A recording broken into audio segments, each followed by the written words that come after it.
Hi, Denise Gwen, reading aloud for you from my new short story, A Good Christian Woman, Chapter 1, Part 1.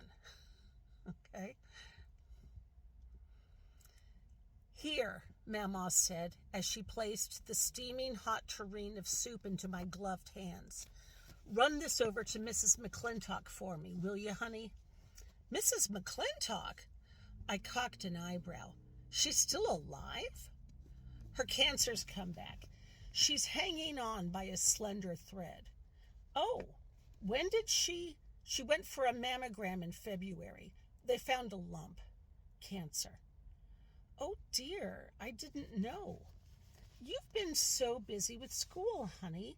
They did a quick lumpectomy and everyone thought she was fine, but then... Mama looked away. She went for a follow-up mammogram 2 months ago, followed by a biopsy, and then... Mama lifted her thin shoulders in a what do you expect kind of a shrug. You know. The cancer came back? It's too bad, really. Ralph died last Thanksgiving, and she's got nobody to keep her company anymore. She's all alone in that big rattling house of hers. Mama nodded at the tureen. Get a move on, love, before it turns cold. Okay, Mama. I walked down the handicapped ramp that Papa built for Mama last year, following her left hip replacement. At 73 years of age, she'd started succumbing to what she so cheerfully called her miserable old age. My breath plumed out in puffs of white vapor as I bumped open the latch gate with my hip, turned left, and walked up Meridian Street, then across Woodside to Mrs. McClintock's place. Her house faces ours. She's been neighbors with my grandparents for going on 55 years now.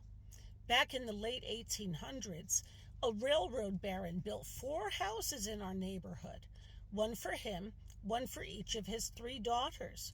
Mama lived in his house, Mrs. McClintock in the eldest daughter's. Bypass the front porch. Mrs. McClintock receives her mail there and likes to sit on the swing on a pleasant evening and sip iced tea. But she doesn't use it for anything else. The steps are too steep for her arthritic knees, she says. Everyone knows to enter her house through the back kitchen door.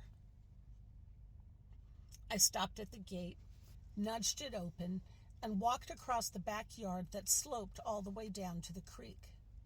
She must have been expecting me, for the kitchen door swung open and she stood in the doorway beaming at me. Oh, there you are, Mary Ann. So good to see you, my dear. Nice to see you too, Mrs. McClintock. I walked up the 3 steps onto her back porch and straight into her cozy, tidy kitchen. How was your first semester at college, young lady? She shut the door and slid the bolt. And would you like a cup of tea? I think I did okay on my exams.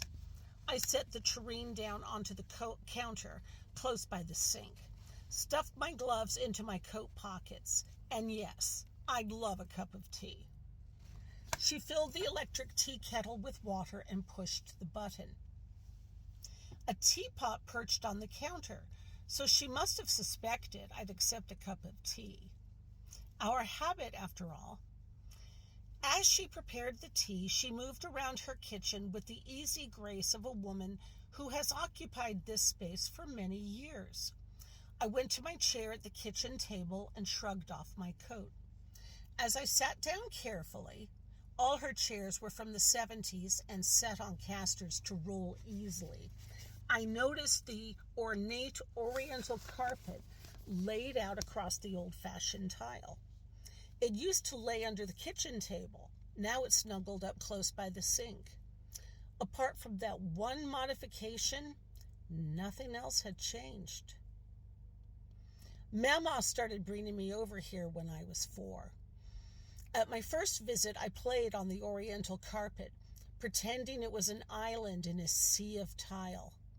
My ship had struck an iceberg and sank to the bottom of the ocean. I swam to safety on this tropical island. Mama and Mrs. McClintock sat at the table above and passed down cups of tea to me for nourishment as I plotted my escape to the landmass of carpeting in her front sitting room. I've matured a lot since then. At least I like to think so.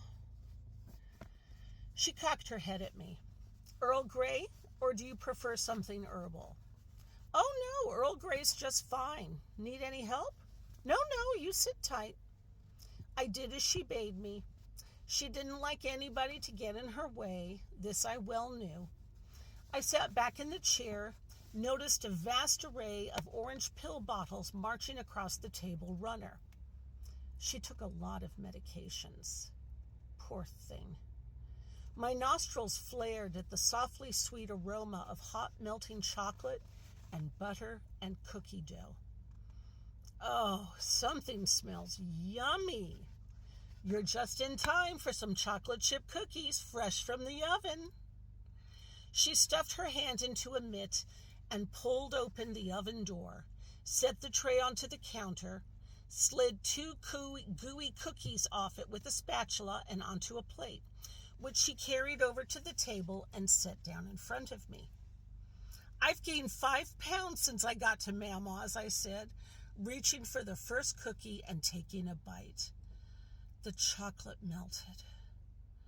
Tears filled my eyes as memories of warmth and comfort and love overwhelmed me.